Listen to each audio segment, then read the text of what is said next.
pig. That's something you can enter in your information from that conference right into digital measures. And Oh, here okay, and now. cool, awesome. Hello, how are you? Great. Grab a handout and a pen if you need one. Japan. Wonderful. That's the second bedroom. And I'll have you log into a computer and then log into this website. Any? Yeah. Anyone you want. I'm grabbing. Let me get a nice view. Perfect. This probably. Well, it's funny, Debbie Bowling, her cousin Dee Dee was there, and she brought. Yeah, actually, Harry, grab a handout as you come in and a pen if you need one. Java Shadow. Oh, you?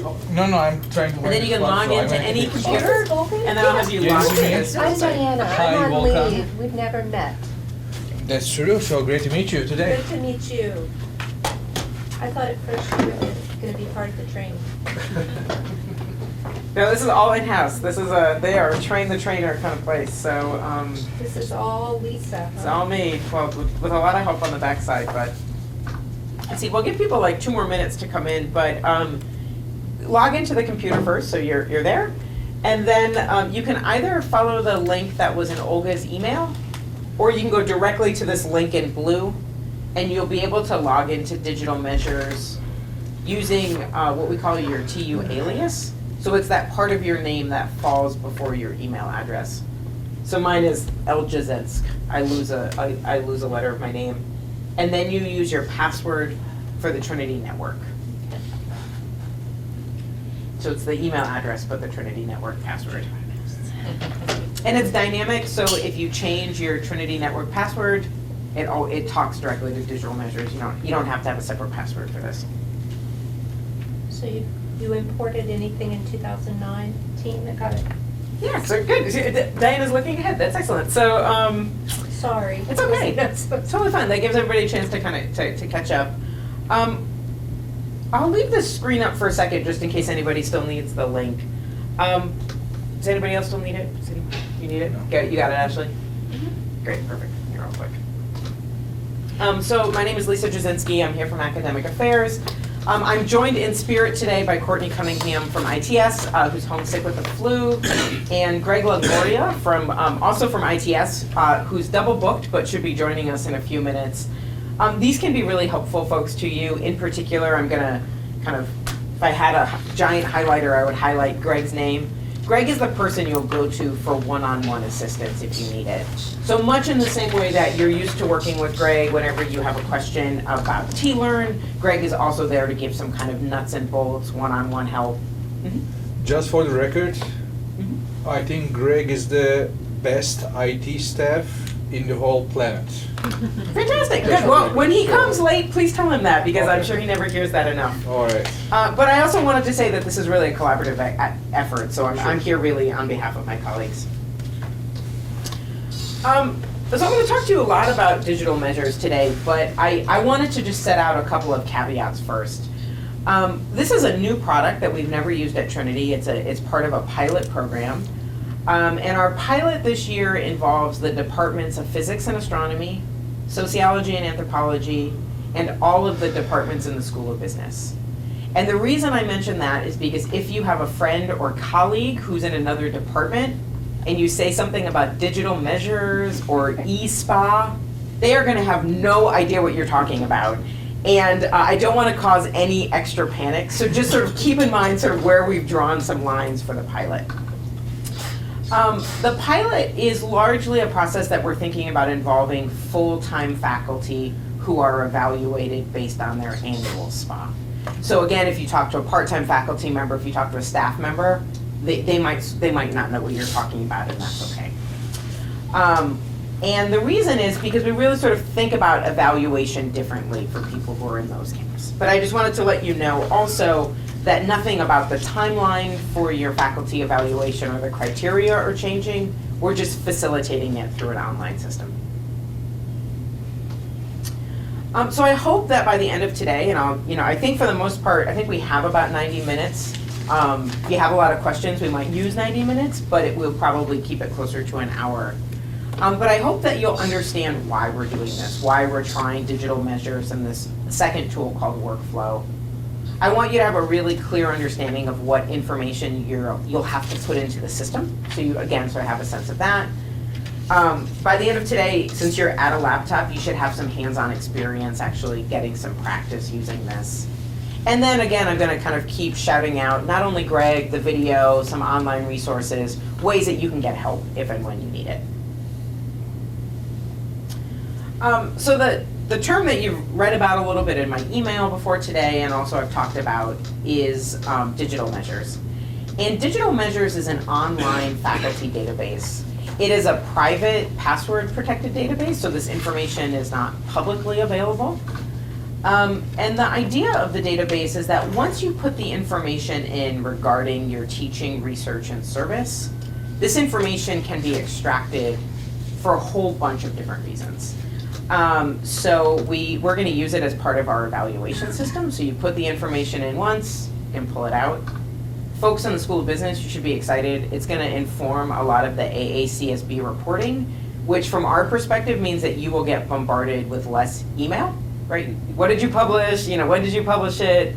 Was it peer reviewed? All those questions, we can answer that here.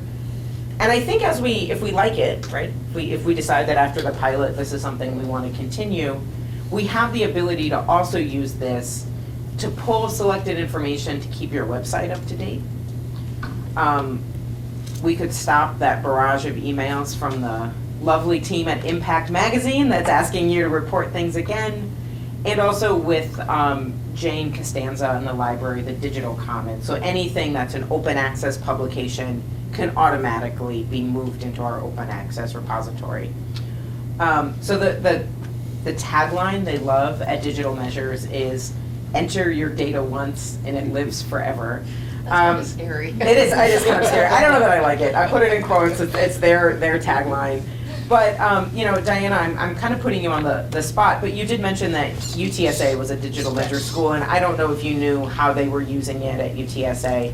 Same thing, we did an annual report in it.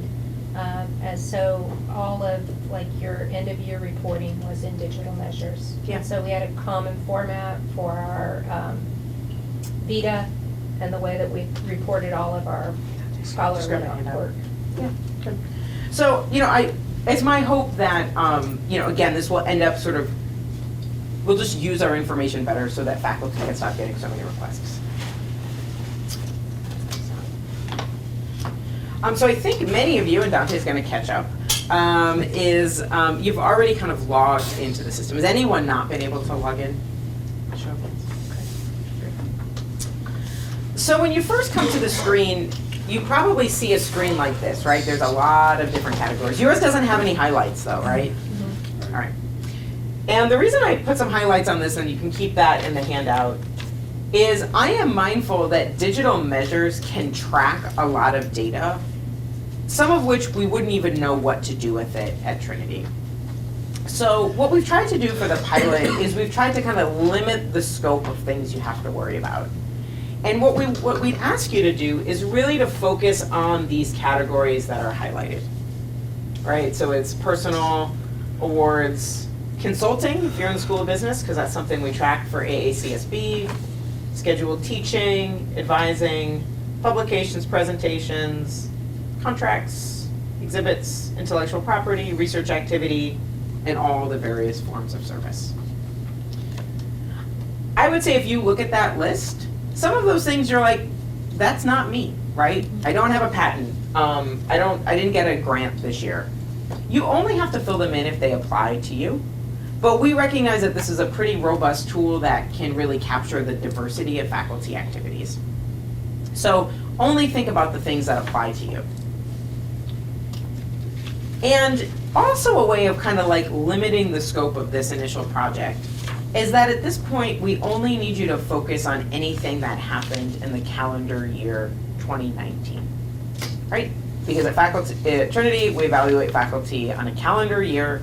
So if it happened between January 1st, 2019, right, and December 31st, 2019, it's part of our data capture. So if you have a long, illustrious, decorated CV of publications and conferences and service, great. But all we really need you to focus on is to make sure that anything that happened in the last calendar year that you want included in your SPA is included here. And as Diana already noticed, we also tried to cut down on the burden of data entry by pulling any information that we could pull from another Trinity system. So one option, I don't know why they put that right at your eye level. That's better. You can see you, Mario. So we already know like what you're teaching this semester, right? And if you had a publication that came out this year and it was in the Digital Commons, I was able to pull that information over. So in some ways, it's easy to get kind of instantly overwhelmed by the amount of potential data, but sort of keep those caveats in mind. It's only these fields, only this year, and only sort of like what hasn't been entered for you already. All of these are active links. So if you'd like, you can go ahead and just click the first one, which is called personal and contact information. And you'll see that some information about you has been pulled out of the directory. You'll see that it's probably incomplete, right? So probably, does it have your phone number, email address, office location? If there's a field that's missing, just go ahead and fill something in, right? So if something else is, like what's a field that's missing? Like office location, is that in there? That's in there. Great, I got it in there. But if you see there's something missing, it's pretty straightforward. You can sort of quickly update something. If something is wrong, I think you have the ability to change it. So if your phone number is listed incorrectly, your office location is listed incorrectly. Can we put a picture in? Is that cool? Sure There's a can. place at the bottom for it. Yeah. I can't change my building. Okay, so if you can't change your building, just email me. So some of these some fields have been rendered read access, and I'll sort of tell you why later, but part of it is that it's more like we need to update the source. So if Trinity's personnel file says you work in Northrop and you work in Chapman, we should change the source file. And I thought a good place to start would be just to get some initial practice on entering new data or records. So there are some gaps in the system. We know that the system is not going to know any service that you performed in the last year. And it's because up until now, that's not something that's ever been tracked in a central way. So I know nobody has an entry under service. We haven't systematically tracked presentations in the past, so you're going to see that there's nothing in that field. If you have a new publication that wasn't in the Digital Commons, that won't be there. We also don't have any repository for honors or awards. So I know that for all of these cases, this is going to be new for folks. So I was hoping that I might pick on someone to be a guinea pig. And if you have any of those things, a presentation, new publication, an award, does anybody have one of those things sort of at the ready that they know about? Great, Mario, would you mind being my guinea pig? Yeah, sure. Great, so if you come up here, we're gonna use my administrator screen, but we're just gonna go through it together.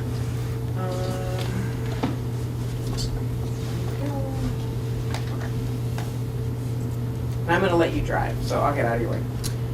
Right, so now as an administrator, I'm in Mario's account, and we are gonna go to your presentation screen. And as promised, it's totally empty, because I don't know anything about that. So I'm gonna have you, this is your first time user, I know you're doing this for the first time, but let's see if we can follow it together. So you're gonna start by adding a new item.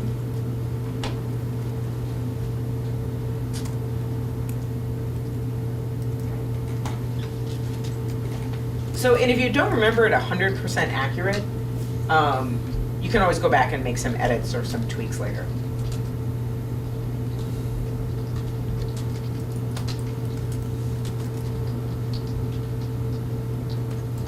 Excellent. Title done. Great. So the next one's pull down menu.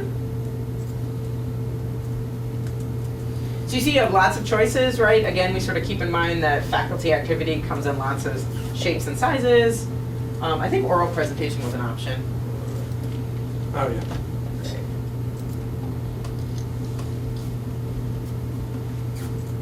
This just happened, right? Since Yep. you just did? Excellent. Fresh in mind. I have to scroll down.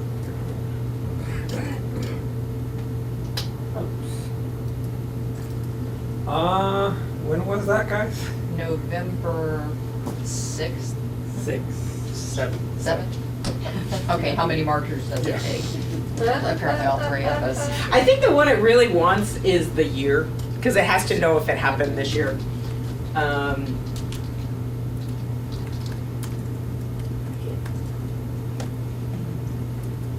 Put in your location.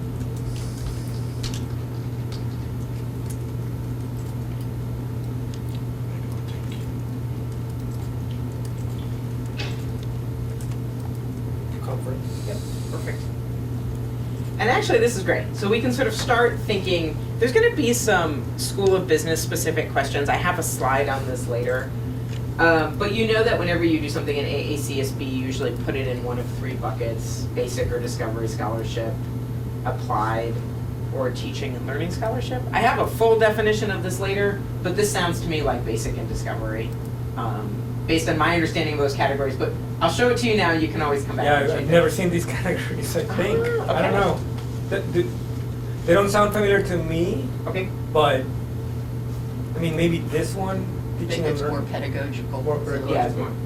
So this was, it's more of a pedagogical paper, I guess, or presentation, but would be more basic or discovery scholarship. Well, no, you're right. It was not pedagogical. It's not like the storytelling thing. Okay. You're right.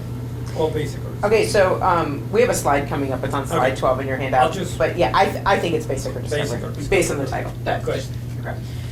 And what's really great about this, and this is where I Mm. think it's going to make your life a lot easier, especially from an AACSB perspective, is it knows that you were a presenter, but you can actually pull your co-presenters right from this list. So I think if you just type like the first letter of somebody's last name, there you go, they might come up.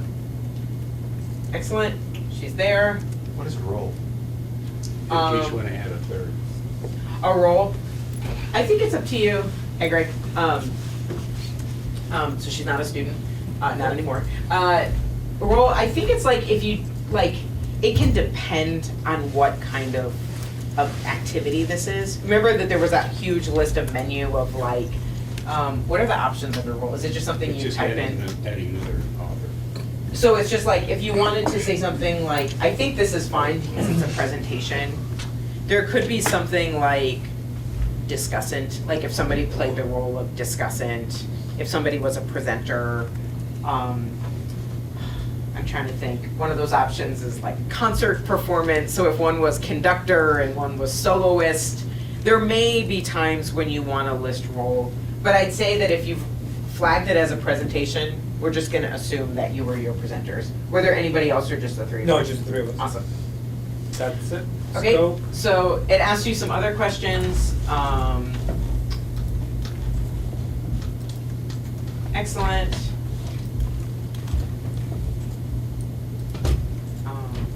All right, peer reviewed.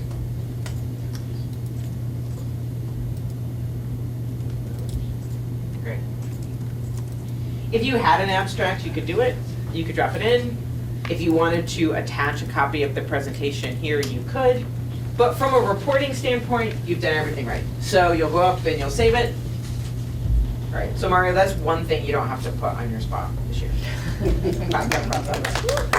My pen. Yeah. I'd also say I am curious, this is the first time I've had somebody enter something that another faculty member was listed on. Oh, yeah, does it pop up? So Kim and Charlene, if you check your presentations, Will it pop up on their database? I'm hopeful. This is what I think, this is what I'm hopeful will happen. Yeah. Awesome. Nice. So the great thing is if you're doing a lot of co-presenting, co-publications, like Mario did the hard work, right? So it's there.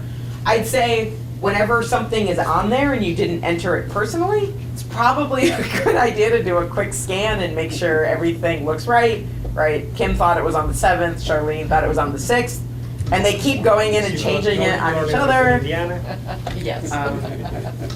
But Lots of confusion. But essentially, that's the process you're gonna go through for most things that would appear on your SPA this year, right? So Mario did that in a very kind of public, highly visible way for the first time, and I'd say it probably took you about a minute and a half. Yeah. So if you had 3 publications, it might take you 6 minutes to enter that, all right? If you had 4 service activities, it might take about that long. And I think some of you might have already anticipated where we were going, but if you were not already entering something from your own activities while Mario was typing, I wanted to give you a minute or two now if you brought your CV or you have sort of something fresh of mind, a service obligation that you've done at the university, to the profession, to the community, if you've done a presentation. I wanted to give you a minute or two right now just to get the feel for that, so you'll know what it looks and feel like to enter new data. I'm gonna ask you to kind of stay away from things that were already there. We're gonna talk about that next. But if you have anything new to add, go ahead and take your 90-second thing and you can enter something new. Mario can do another one if he wants.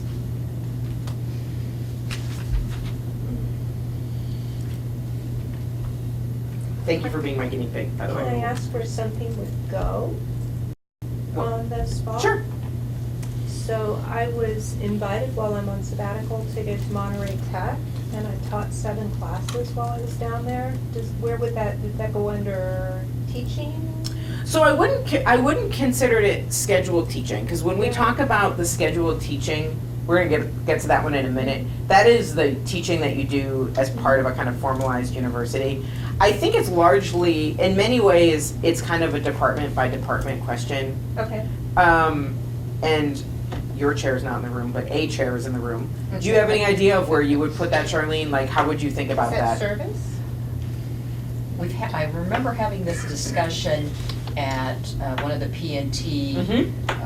Right, because there's open meetings, and remind me again what you did. So they just started their analytics program down there, and I was invited to come down and teach for a week in the classes that they had started, so. Now, I think the way the discussion went there with the current group, and actually we've got a PNT Yeah, that's guy right. here as well, but someone talked about it as being more service-based. Yeah, I think I would probably count it, like, so we have 3 buckets under service. uh-huh. Service to the university, service to the profession, and service to the community. My hunch would say professional service. But I think in many ways, there's always gonna be things like that that sort of like sometimes blur the line, right? Something, I'll use Charlene for example, only because I know you do it.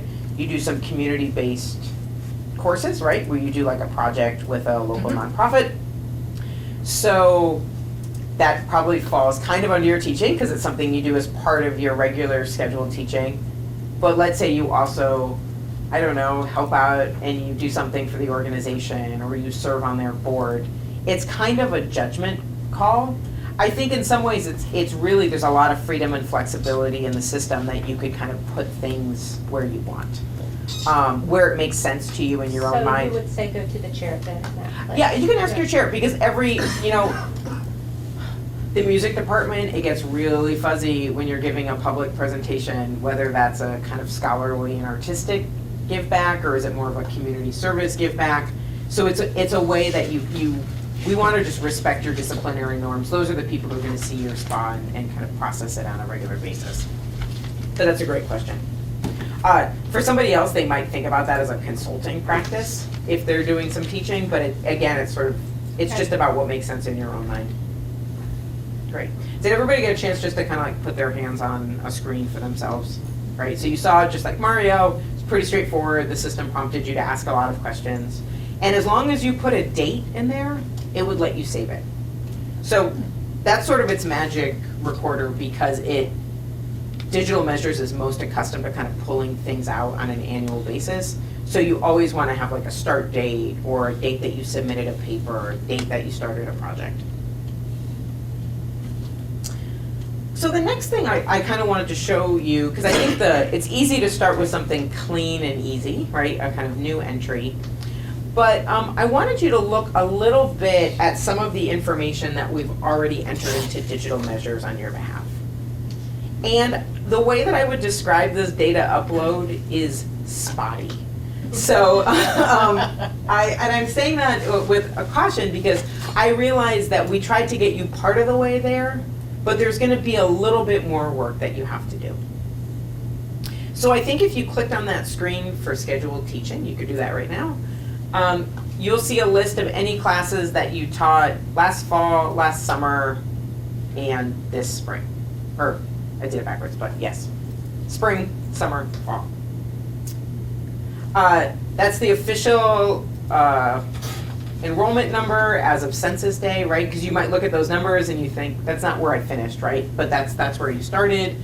It includes information like if it has any pathways, codes attached to it, we report that information. Where is that? It's under scheduled teaching. Yeah, I've got that. but I Yep, don't and see so it. click on a class. Oh, I see. Yep, click on an individual class, it gives you a little bit more information. Gotcha. Awesome. I think that might be one of those screens that if you see that there's an error, or you notice a class is missing, I think you have to email me. Because it was important for us from a data integrity point, that if your records didn't match the university records, we need to know that, right? So if there, again, if a course is missing or something like that, let me know, or something else is missing, we can try to get to the bottom of why colleague, this is the information that's in our database system, colleague. What about those of us who taught summer faculty-led programs? Are those going to be appearing? These should be, so Mario, yours are there, aren't they? Yeah, mine are here. Oh, okay, mine's not there, but Jorge and I Co-taught. co-taught. Okay. So but if you were listed as an instructor of record, it should still be in Mine's college. not there. Okay, so send me an email later and we can start to figure out why. The issue would be that you weren't listed in colleague either. Because Mario, do you have co-instructors as well, or are you? No, for this one, no, because the other faculty that comes with me to China, they're the instructor of record for the internship. Right, So- okay. Yeah, so it's more like, we need to think about how we're recording things other places, because that's how we're thinking about that. If you pull up your advising, I think it's called yearly advising summary, I was able to pull in your advisees from the fall. But the way Trinity's advising system works is that there's a database entry and all it tells you is who your current advisees are. So I wasn't able to go back and pull in what was there in the spring. So that's something you'll have to work with your own records. But moving forward, we have a system worked out to pull that in. You might notice that advising number looks different to you. Yeah. Okay, so what I did was I pulled all the advising records from September 26th. And we set up basically a date every year that we can pull that record. It's always dynamic, right? Students declare a major, so they move from one column to another. Somebody goes on leave, and advisee gets reassigned, a student leaves the university. There's still space on your SPA where you could say, this says I had 15 advisees, I actually had 25. Or I started the year with 10 advisees, all my students declared their major, I have no more first year advisees. But we just needed to kind of pick a date for reporting, otherwise we just find that the numbers didn't mean anything. If you looked at your degree information, that's another screen. This is incredibly spotty. And I have to see if that's one that you can enter yourself, or that one might be locked. I'm gonna unlock that screen. It's really spotty. Maybe it has your terminal degree listed. It Yeah. probably doesn't have anything else. Were you able to add another degree? You could add it and you just, No. All I three have of mine two- are there. they're there, okay, good. That means Trinity has all of your transcripts. Yeah, I that's- have two of them are there. One's missing. My bachelor's, but, you know. Oh. But again, at some point in time, like since we might be using this for other things, that's something you could go back and clean up. But like I said, it's spotty. Yeah, I mean, and I can't add because, Is it blocked? Okay, so I need to have that screen unlocked for you guys.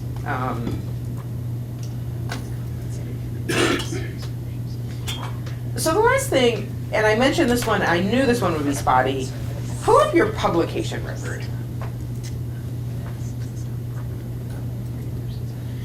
So this information, that's anything that's in the publication record, it goes back prior to 2019, okay?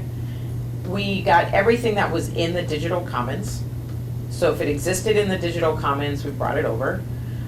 Jane also pulls from a couple of larger databases. One is called Web of Science. These are very kind of disciplinary specific. So it might pull some publications, but there's a chance that it might not, right? So if something is missing, that's what you want to be really vigilant for, when you go in to make sure that everything's there for the last year. So we just need the last year, you don't want. Just the last year. At some point, I will tell you, this is coming, School of Business, we're gonna wanna get your stuff in there from the last 5 years, because that's part of the AACSB reporting cycle. But for right now, in the here and now, to get us through annual evaluation, we're focusing on 2019. So I'm gonna have you, does anybody not have a publication listed for any of those reasons listed in the screen, publication? Does anybody have one listed? You see one? Okay. So I might have you actually just look on with your neighbor for a second. Because what I ask you to do is that you're gonna wanna open up the entry for a publication. It doesn't matter if it's from the last year or not.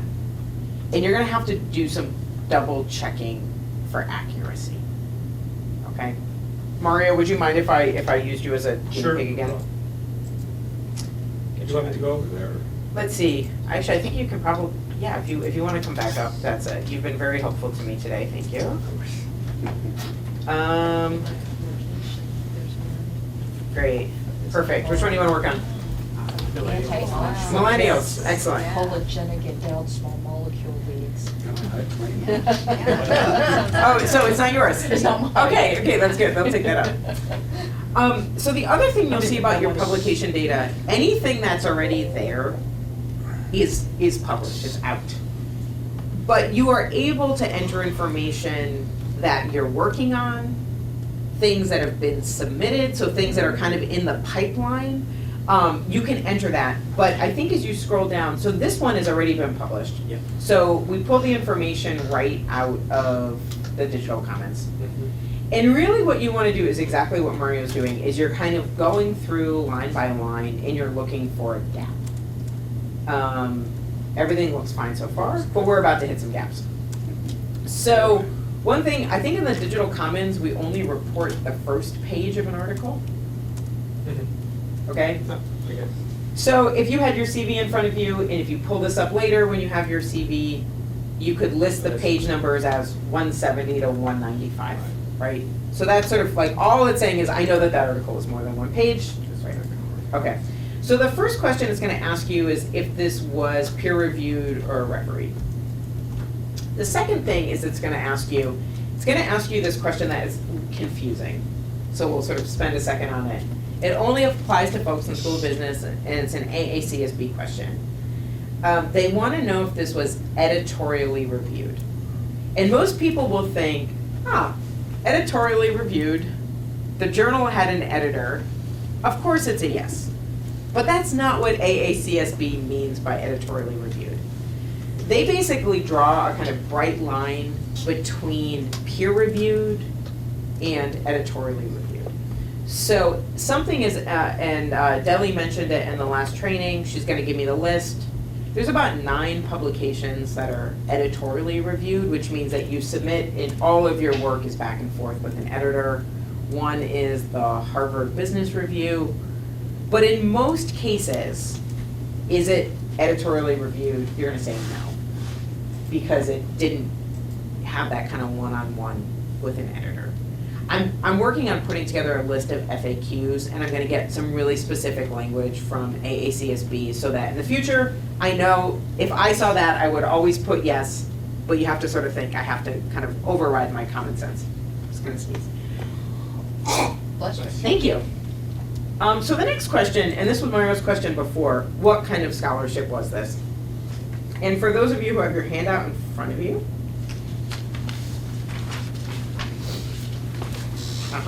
Slide number 12. This is literally a copy paste, like I took a screenshot right out of the AACSB handbook. And here are those 3 definitions for the basic or discovery scholarship, applied scholarship, or teaching and learning scholarship. I would say basic. Probably basic. I think usually like applied or integration, sometimes it's like a textbook. Case study would be. Yeah, of course. So like a teaching and learning scholarship question, that's largely like, We pretend. right, lessons I learned about teaching marketing effectively in a global context, right? I will also say that this is one of those questions that we want this information to be accurate, because without that, the reports won't be accurate.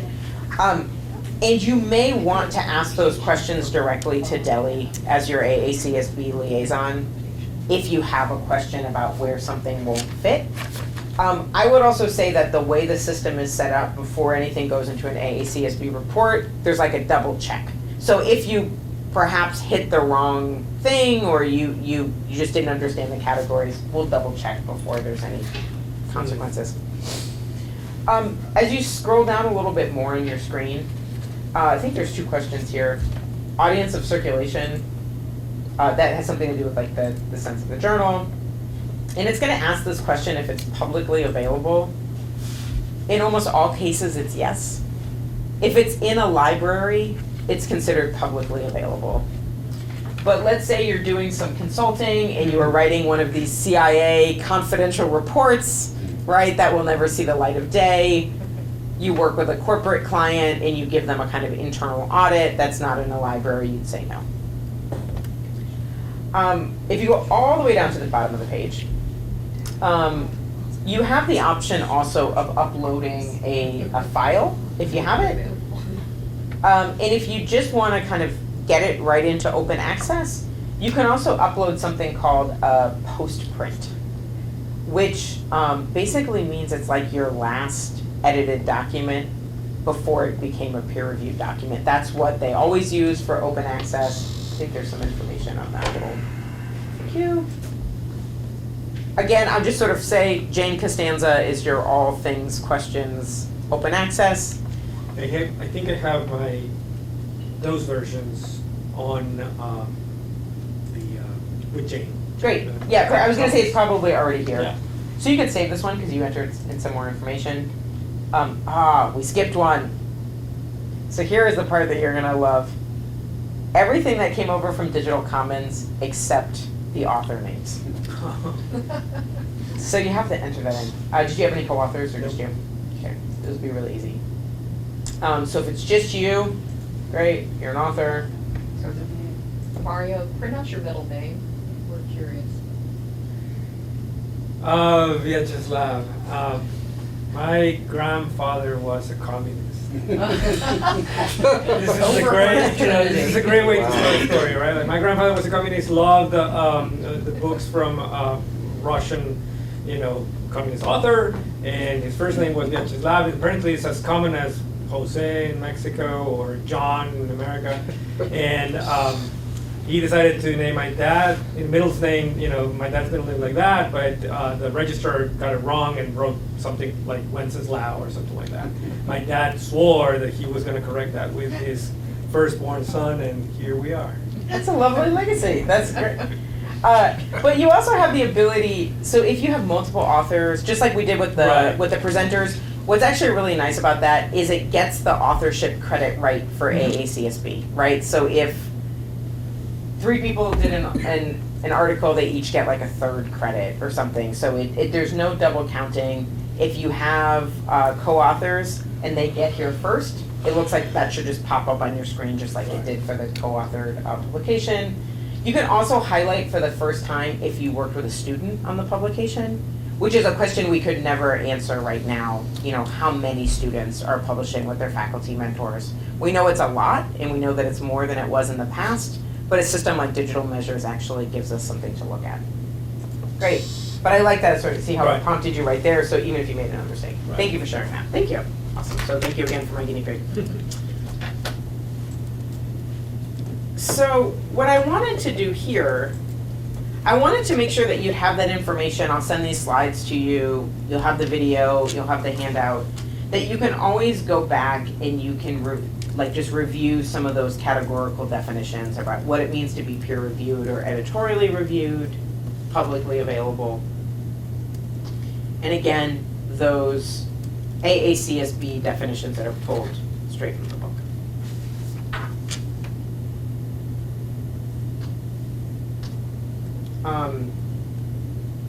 I think we already did a little bit of preloaded teaching. But before we look at the SPA, did anybody have any questions about categories, information? I thought Diana's question was perfect, just like where would something go? You know, the system doesn't have any thresholds, right? So when it asks you for a service entry, you have to use your own judgment about what would count as service, right? So if you did a one-time volunteer event and you want that to be included on it, you have to enter it. Even if you were involved in, right, the tenure and promotion committee, something that meets much more than one time. But the system is sort of there for you to put in the information that's relevant and valued to you. Does that make sense? Okay. So now I'm going to kind of end today's presentation by giving you a preview of what's to come. It's coming kind of fast and furious. It should be open the Monday or Tuesday of Thanksgiving. You'll be able to get in there and play with it, which is sort of why we're doing all of this. What we're calling the eSpa. So your summary of professional activities, the electronic version. You'll notice this still isn't due until January 22nd, right? That's the date spas are due. So we've just tried to replicate what's happening on paper in a more electronic way. It's not a very creative process. So we took your kind of beloved Word document spa wholesale and we made a digital version. We haven't changed any categories. We haven't added any questions. It's just moved over, right? It's just going to be facilitated in any way. Because you might be sort of thinking, you know, you put a lot of information in digital measures, but a lot of it is just facts, right? What did you publish? What courses did you teach? What were your course enrollments? But the SPA allows you to kind of add some elaborative comments, right? To talk about what you tried in your teaching, what went well, what new research projects you launched. And the eSPA kind of gives you the place to answer those questions. As I mentioned, it's kind of an automatic, just an automated process. It doesn't change anything. So, chair in the room, I think you'll be really excited to be in here and go to the system because instead of somebody sending you an email with like 14 attachments, it'll all be in one place. Nice, right? I think hopefully that will be good. And you'll be able to kind of enter your categorical ratings based right off of your departmental rubric right in this form. It goes right on to Bob, then it goes right to D, and you don't have to do all the kind of email follow-up. Would there be in the spa itself? Yeah. I don't think there's a place for our actual course evaluations. Mm-hmm. Let me show it to you. Great. So I thought I would just show you the real spa. You want to see the new, let's go to the, where did I lose? Did I close it? I was going to show it to you so you can see exactly what it looks like. So they're honestly, they're just finishing like customizing one report for us. And once that's done, then everything will be live and ready to go.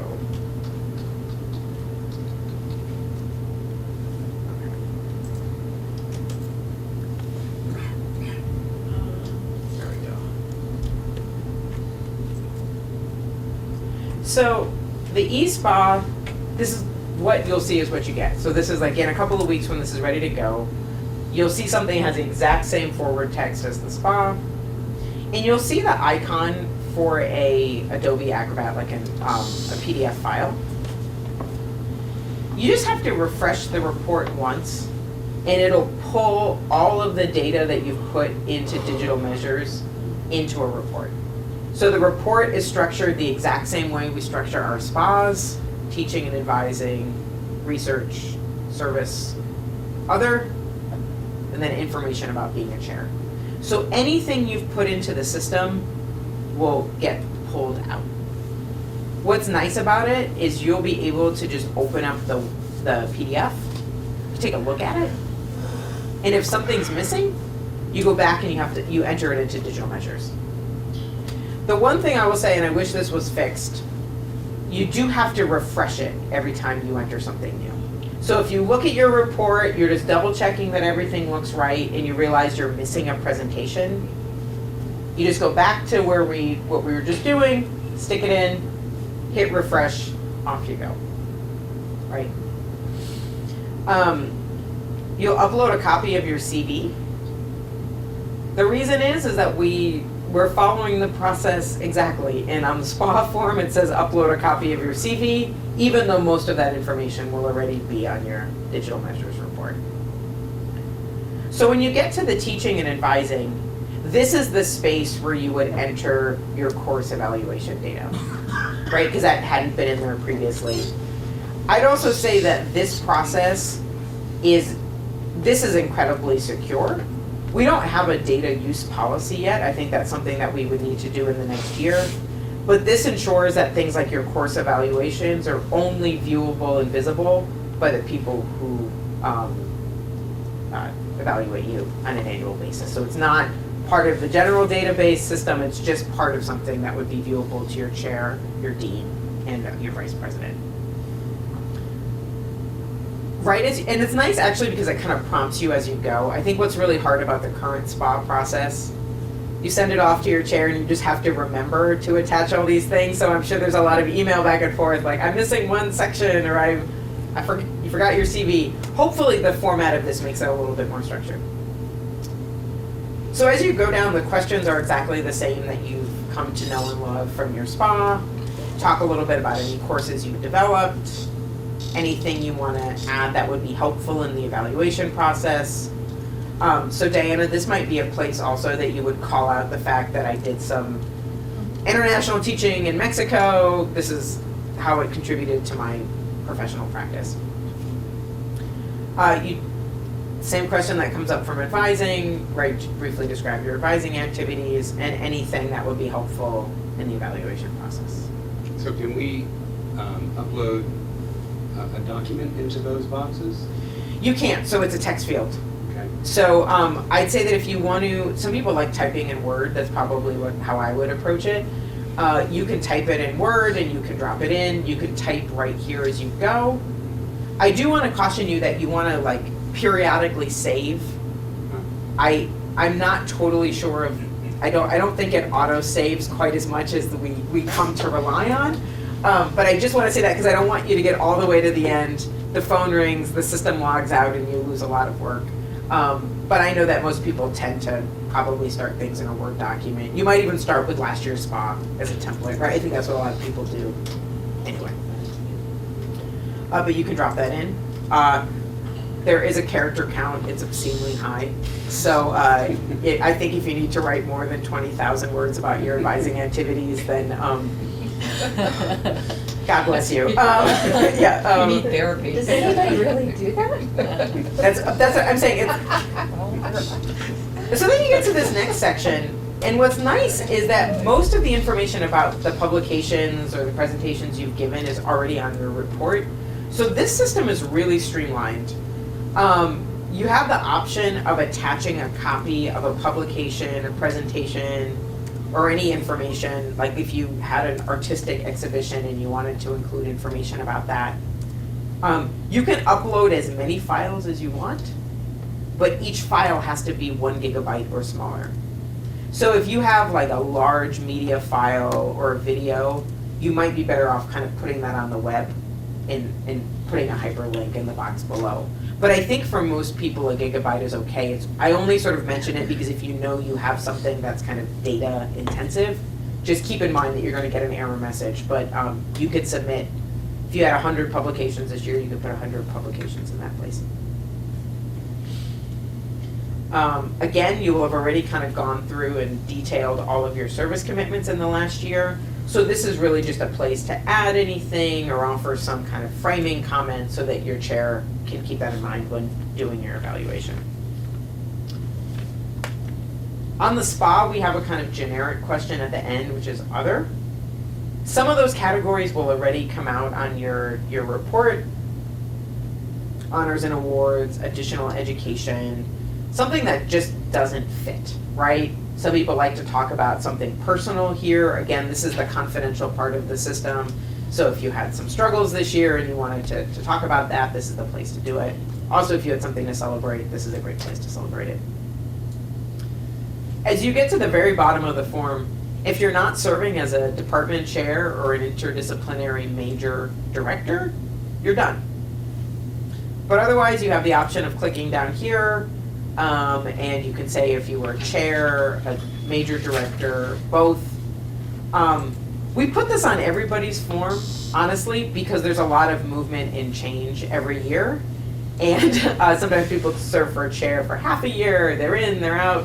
So if you did it, we wanted to give you the option of doing that. I didn't want to set it up on the back end. These are the questions that have been on the SPA for the last 3 years. How long have you done this? What were your accomplishments? Anything else you want your dean or vice president to know?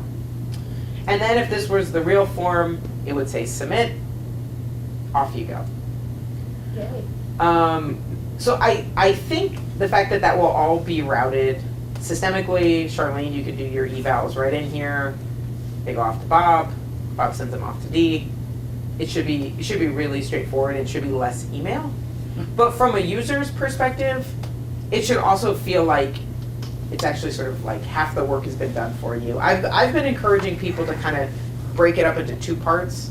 Like, do your data entry, the stuff that we did in the first part of today, get that done. You can even get that done now. And then when January rolls around, all you have to do is answer those questions. And I think for most people, you'll find that the answers, you want to give them some thought and care, but you'll submit it on January 22nd like everybody else, and you won't have to think about it again for a year. So we don't actually submit, it's just automatic if we finished everything by January 22nd.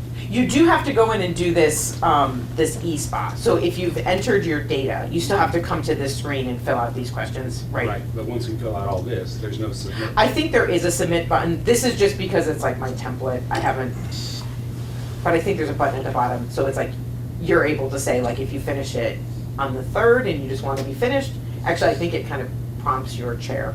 So if your chair wants to do it early, they can do it early. Schools that have used this, they found that materials start coming in faster. Yeah. Because people just kind of get it done, and then it just like, you don't have to wait to send it. But yeah, so that's what that looks like. Again, I hope that we tried to make it as unintimidating and familiar as possible. I'm almost done with my slides. And presumably, we will see the chair's summary letter? Yeah, so that's something that the chair, they upload that, but that's something your chair always gives to you, right? That's something that they give to you. So I just have to figure out the mechanics of getting that to you, but that's something that would always be visible to you. Yep. Like I said, we haven't made any, haven't changed the process, we've just automated it. I wanted to remind you of the dates that come right off the administrative calendar, so this is largely a reminder. I think it says on the administrative calendar that Academic Affairs sends out the SPA form on November 25th. I am doing everything in my power possible to get that electronic SPA launched on the exact same date. I think it will be for those of you who really want to get your SPAs done over Thanksgiving. But if it's a day or 2 late, don't worry. The system will send you an email that says it's ready to go. It is definitely coming, right? I know you can't wait. Vogan, you'll find that this is the biggest joke at Trinity because we talk about the SPA.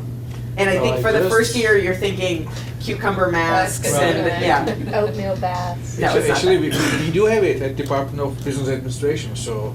Oh, everyone has it, yeah, this is, Of yeah, course. but it's not Yes. the spa you want to go to. Right. So your spas are due on January 22nd. The deadline for chairs to go in and evaluate faculty spas is March 2nd. That hasn't changed. There's a week buffer built in there for the School of Business because the dean does a review. And then at the end, we sort of keep that same process where the vice president is looking at reviews. She's meeting with chairs to talk about merit raises and also to talk about their own evaluation. So Charlene, when you submit yours, I think it goes to Bob and then it goes to Dee. So it just sort of like, whatever the process was, it just automates that in a way that doesn't require all those kind of email forwarding and things like that. So I hope this has been a good hour. I want to say that I know things are going to feel kind of clear now. Then you're going to grade 100 exams, and you're going to have a lot of holiday fun, and you're going to come back from New Year's Eve, and you're going to think, wait, what was I supposed to do? So I'm going to share these slides with you. We've built a part of the Trinity website where you can get online tutorials, the video of today's presentation, other resources. But you can just go into that search Trinity, at Trinity box and just put digital measures. It's all part of the Trinity site, so you can get that internally. Greg, who got a great shout out at the beginning of today, just so you know. Vulcan, you want to tell them what you Who said? did that for you, Greg? I did. I'm here for you, Will. So I think, so if you have questions, Greg is the person to help you. And check your email. We're going to host what we're going to call some drop-in hours in January, because we know that's when most people are trying to finish everything up. And we'll meet in a room like this. You can come in, you can just ask questions, you can have a cup of coffee, you can work on things at a very relaxed pace and get help from a real person. And I'd say that if you find that you are in a position where getting this information into the system is not going to happen for one reason or another, you should talk to your department chair about that, and if the department has any resources available to help you. I think for our group, one of the things that Bob has said, and it's not firm, but that beyond this year's data, there might be the administrative Yep. assistant's ability to do some of the data inputting as Exactly. well, so. Exactly. We've talked about doing that a little bit later, just so we don't have to kind of confuse things like that. But we know that especially for the AACSB reporting, that's a lot of data to go back and put in. But for right now, if you can just focus on everything from the last year, we'll get a really good, clean year of data, and then we'll work on getting that up and running. I'd also say that this is a pilot. We want to know how it goes. So I will probably be reaching back to you towards the end of the spring semester, things that you'd want to change, menus where you feel like you kept entering other and you think there's a category missing, we want to know that. We know that we want to put together a small team of people that has a data use policy, so if that's something you're passionate about, that could be a service opportunity. But we want to learn from this. And also, if it's cumbersome and you don't like it, then we'll keep that information in mind, and we might change sort of how quickly we roll it out to the rest of the institution, or we might rethink that decision. So again, just sort of on closing thoughts, what do you have to do again? You need to go into digital measures and all those screens that are highlighted, make sure that your information is accurate and complete. If something isn't there, add it. If it is there, check it. And when you get your link for the eSpa, which should be on Monday of Thanksgiving week, you have between November 25th and January 22nd to get it turned in. And again, seek out help if you need it. Learning something new is never easy, but we're very grateful for you as guinea pigs, and hopefully it'll be a good experience. So thank you for your time. Thank you.